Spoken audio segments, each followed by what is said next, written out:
Hello and welcome back to the F2 show. I'm your host Fraser Ford, and joining me to review the action from this weekend, we have Inside F2 writer Lawrence Griffin and F1 Feeder Series podcast host Jim Kimberley. Coming up on the show then, our panel reflect on a gripping weekend of Formula 2 action at Silverstone. We look at some journalist takes on the major incidents this weekend. And we look at how this weekend's results impact on the championship standings. But before we do all of that, Jim, great to have you back with us. Lawrence, obviously, welcome to the show. Jim, I'm going to come to you first. I know you've been watching the show over the past few weeks, and you've seen both LA and Lawrence give a 30-second weekend review. I'm saying this slightly slowly, just to give you a bit of time to prepare, because I know you haven't prepared for this before. I never prepare, so it's all normal. What can I say? Completely winging it. All right. Do you want in is the first question. Do I want what? Sorry? Do you want in? Do you want to give it a go? Yes, of course I do. I'll figure it out, won't I? Okay, producer James, can we get a 30-second timer on the screen? And Jim, a 30-second weekend review of Formula 2 action in Silverstone. Over to you.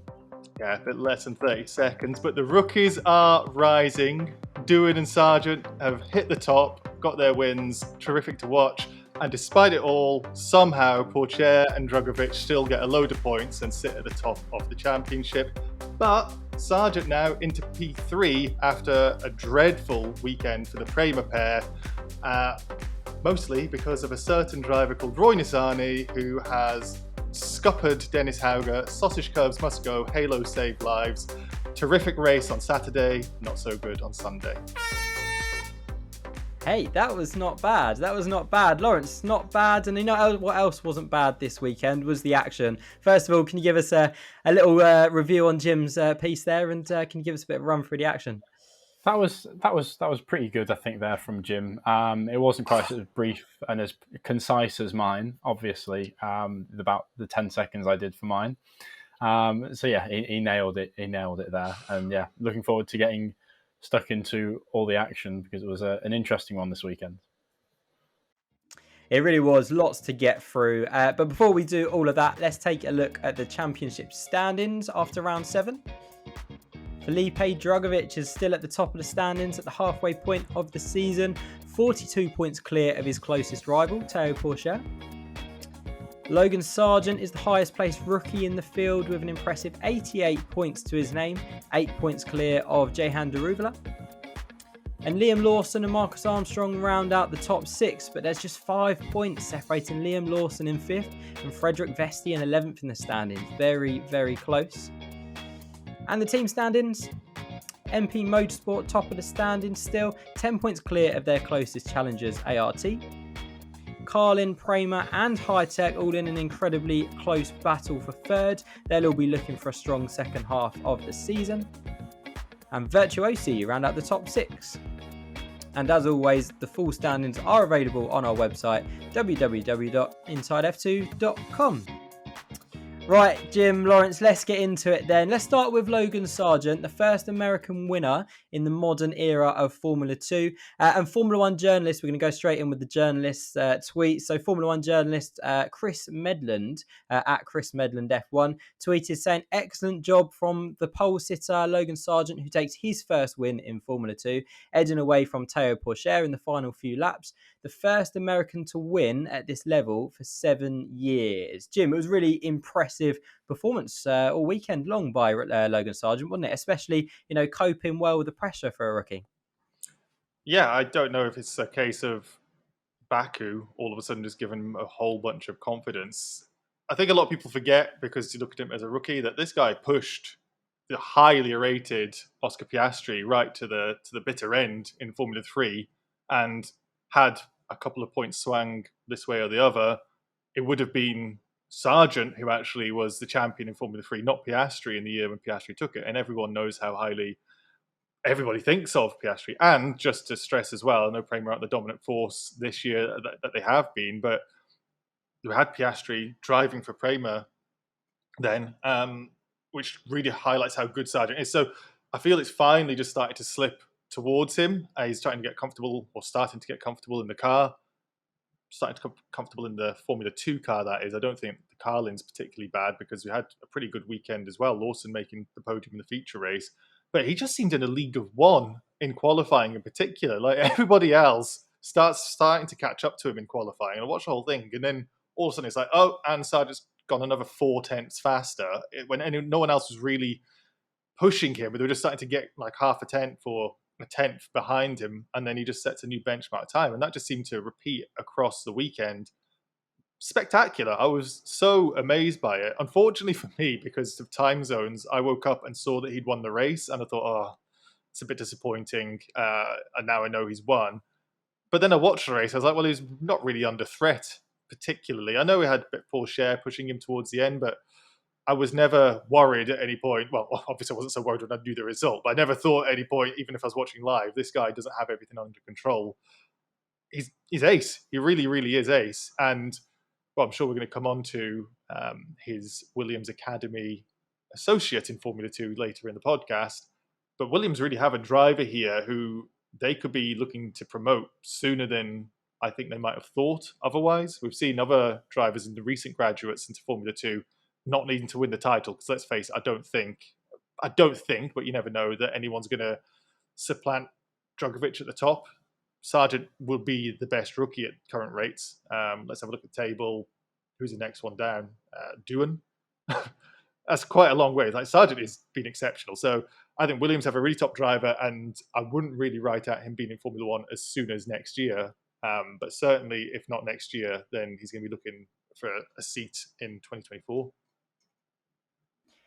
Jim, you've teed me up nicely as if you knew the next tweet that I was about to read out. But Lawrence, Max _22 _23 tweeted saying, unpopular opinion, Logan Sargent should be at Williams next year. What do you think? And also, in addition to that, is he a title contender? Can he win the title this year?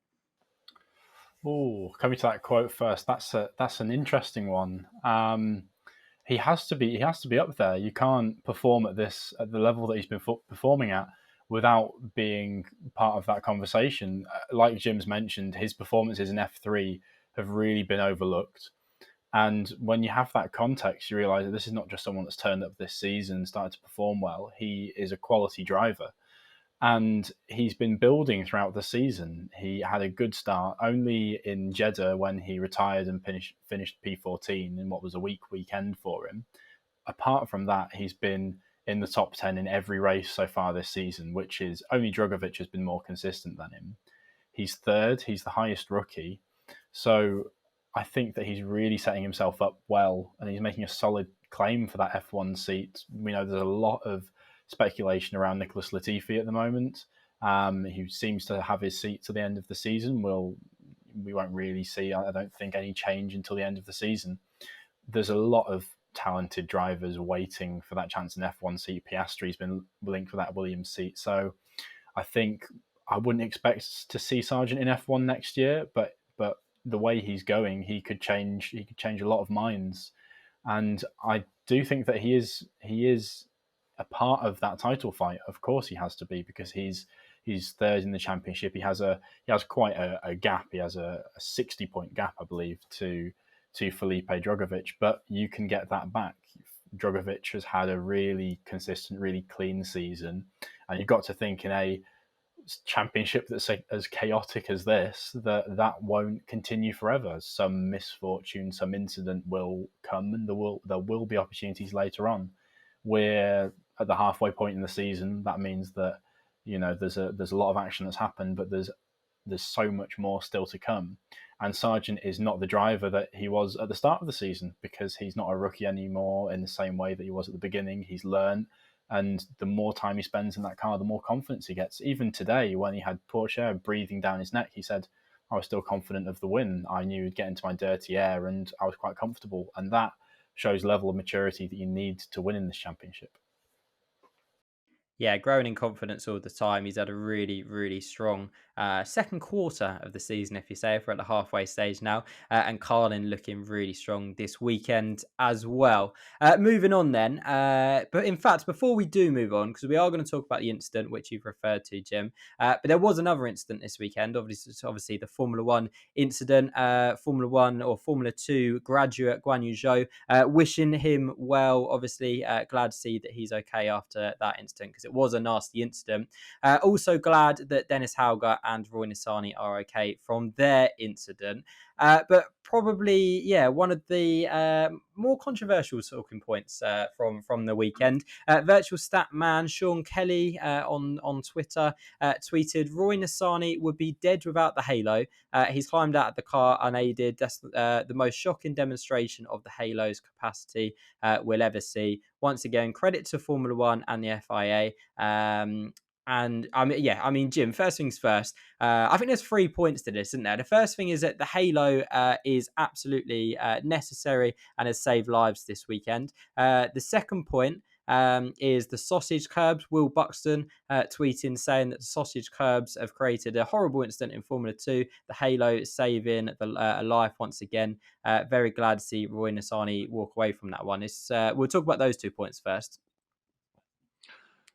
Yeah. The halo saved at least one life this weekend. I've seen incidents before with cars upside down in Formula One. We're talking about Zhou's incident here, and the roll hoop does a great job as well. Like the way the car is created is to make sure that the driver's head will be secure if they are upside down and spinning off track like they were.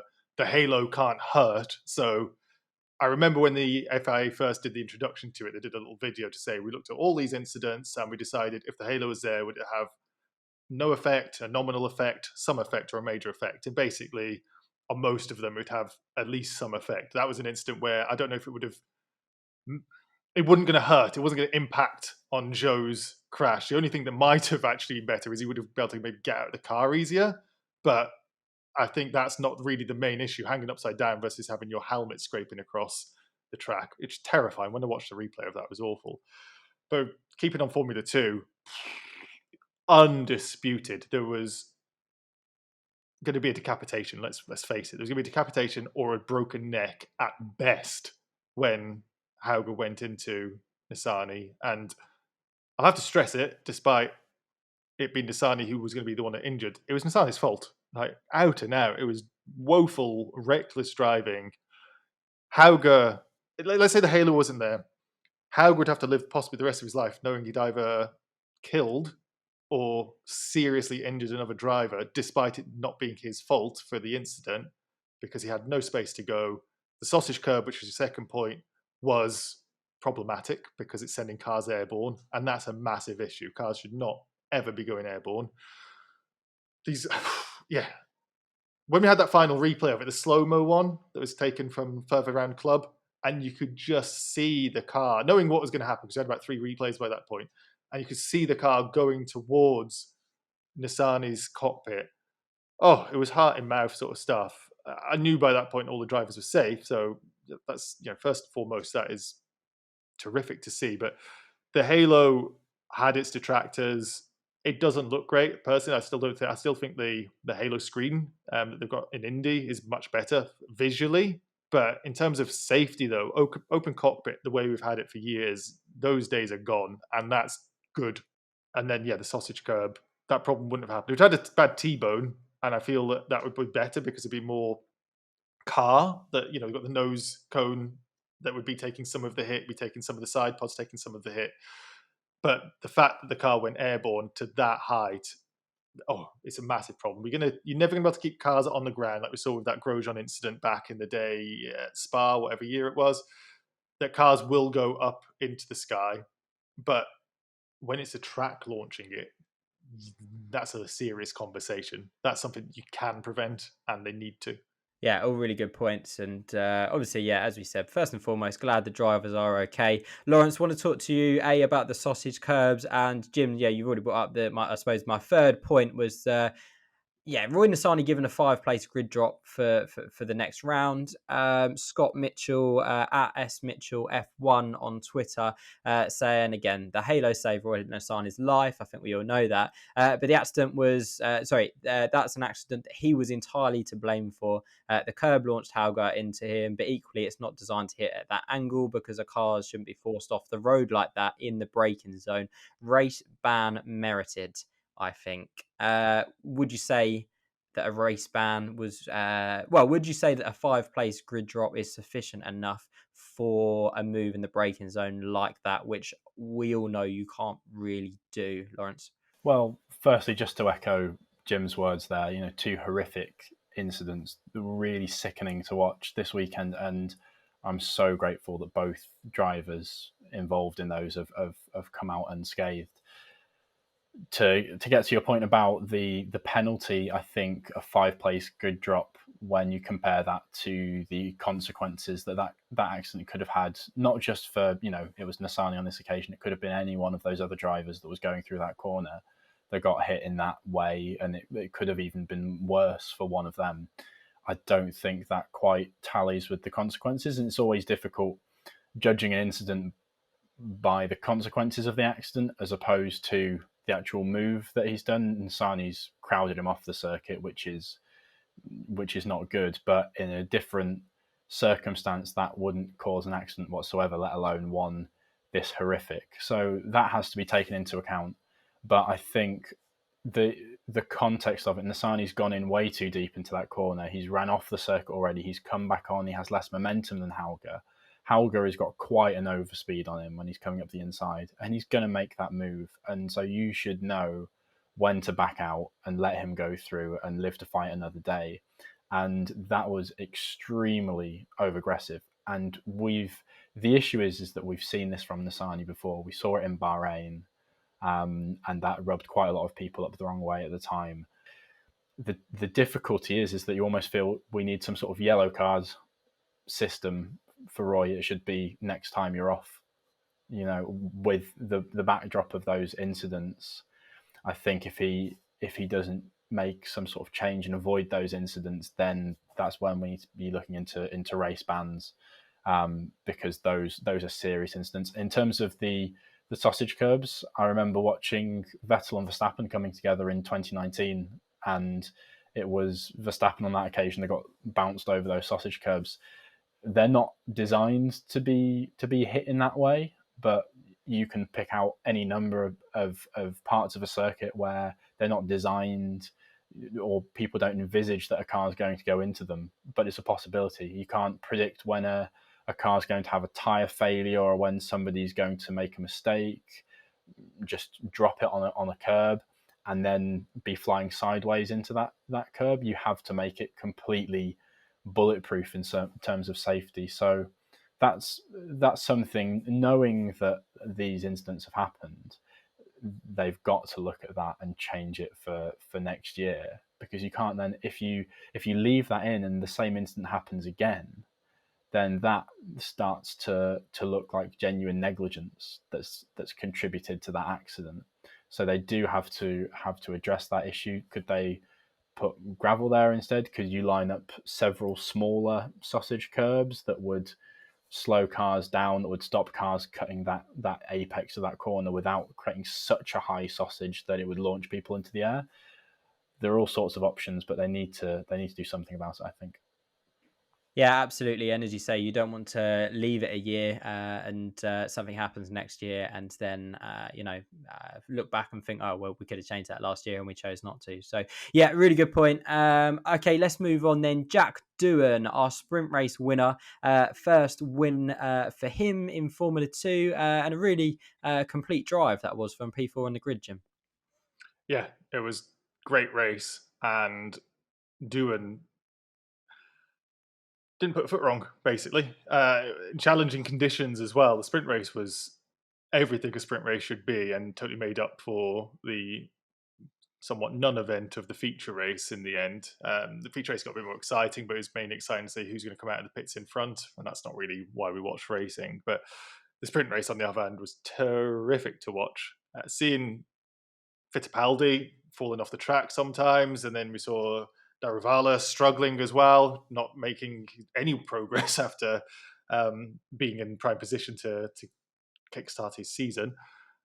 Yeah, Doohan was really, really mature, and like I said in my very well rehearsed and very well written introduction to the 30-second review, the rookies are doing really well, and Doohan's been unfortunate, I think. I know he's had some of his own errors and he's driving out of them, but Doohan's a strong driver. We saw that in Formula 3 before, and I think we're starting to see it a lot more now. And I I do wonder with Alpine taking him. I know there's going to be very limited seats when you go with Alpine.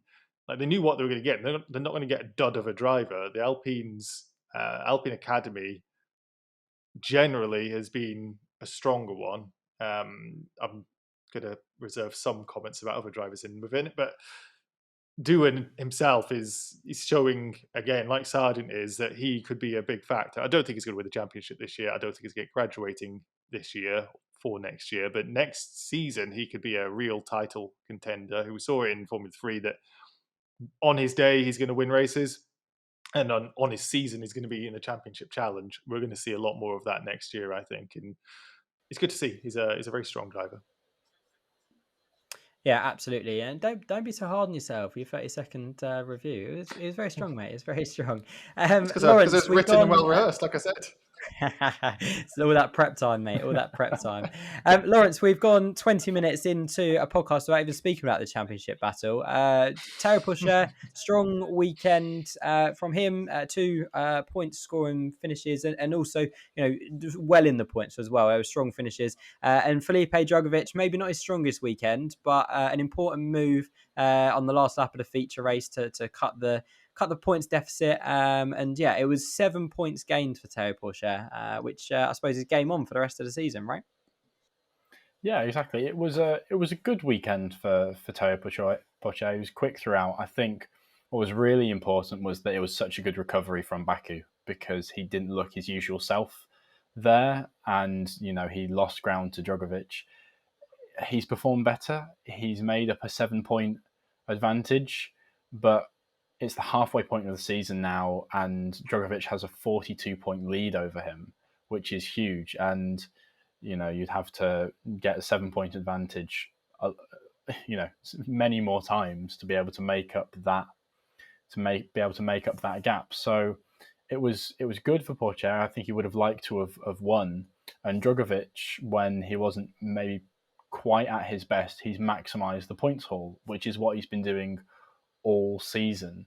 And he's just had this ability to finish in the points in every race, apart from Monaco's sprint race when he gambled on wet tyres, just because that's the only thing you can do to try and get in front in Monaco. So that sort of consistency is what's put him in this position. And what I like about the championship battle now is all through the beginning of the season, we can't really properly analyse it, because we go, well, it's a long season, there's plenty still to come. Some drivers have had bad luck in 1 or 2 rounds, which massively distorts the way the championship looks. It's halfway now, and the story of the season is being properly written now. And Drugovich's consistency has stood the test of time, and so has Logan Sargent, and that's why he's P3 despite only having 1 race win. That slowly those numbers build up. So it's really interesting. I still feel that Porsche needs to make another bit of a step up in order to challenge Drugovich for the title. But we'll wait and see what happens. It'll be entertaining, I'm sure, as it has been already. Yeah, absolutely echo those thoughts, and really looking forward to the second half of the season. I think we're in for a cracker. Just before we go, Jim, just wanted to get your I wanted to say about the commentary team this weekend. Obviously, no Alex Jakes and Alex Brundle this weekend, but I thought Chris McCarthy and Tom Gaymore were absolutely brilliant. Do you agree with that? I do. I really do. And I think the only criticism I don't think comes from them was, as I think we spoke about it separately in the post-race chat, was I was just screaming at the television saying, look, there's a bit of change for the lead in the sprint race, but the cameras hadn't picked it up. So that was the only misstep, and I don't blame them for it, because it wasn't shown on television. They've got about 6 screens in Biggin Hill where they're trying to figure out what's going on. But no, they stepped up brilliantly. I love Jakesy, and he's going to be great when he's back as well. But the two of them slotted in perfectly, I think. It was funny timing, I guess, just because of the busyness with so many races at Silverstone, that it was similar last year. I can't remember if it was for Bubbles and what drivers, what broadcast media could go here and there. But we had Harry Benjamin and Rosanna Tennant join in for Formula 2. So Silverstone seems to be like, who can fill in while Jakes is busy doing Formula 1 W Series. But the two of them, yeah, if they have to commentate again, terrific. I think there's a really good stable now of comms people. And I listen to F1 TV when I watch Formula 1 as well. I'm fortunate enough to not have to put up with a certain lead commentator on Sky Sports. I got to have Ben Edwards in my ears this weekend. And there just seems to be such a wide variety of really good lead commentators and color commentators who can just back some stuff up. And this was another example of a new combination we've not had in Formula 1 before. So round of applause to Chris Anthoine, because they did a top job. Yeah, absolutely echoes those thoughts. And if we're going every single year with new commentators on Formula 2 at Silverstone, I'm backing Jim Kimberley and Lawrence Griffin for next season for 2023. So let's wait I'd prepare much better than I'd prepare for this for a 30-second review. I hope so too. Yeah, I'll be able to find stuff to talk about for more than 15 seconds on that occasion, I hope. I'd like to think so. But guys, that's all we have time for today. My thanks to Lawrence and to Jim for joining us on today's show. If you've enjoyed the show, make sure you give it a like, subscribe for more Formula 2 content. Let us know what you thought or what your thoughts are in the comments, and hashtag the F2 show to get involved in the conversation. But from me, Fraser Ford, and all of us here at Inside F2, we'll